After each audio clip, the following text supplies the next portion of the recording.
Hello বন্ধুরা, আমি আবারও একটা রেসিপি ভিডিও নিয়ে আপনারা সবাই কম বেশি জানবেন ডিমের কারি, ডিমের ঝোল রান্না করা। কিন্তু আমি আমার মতো করে একটু ট্রাই করলাম। আপনারা বলবেন কেমন হয়েছে?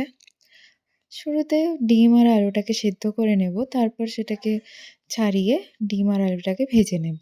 তারপরে কড়াইয়ে তেল গরম করে সেখানে ফোড়নে তেজপাতা, শুকনা লঙ্কা, গোটা গরম মশলা দিয়ে সেটাকে ফোড়ন দেব। তারপর সেখানে পেঁয়াজ, লঙ্কা, আদা বাটা, রসুন বাটা, টমেটো দিয়ে ভালো করে ভেজে নেব।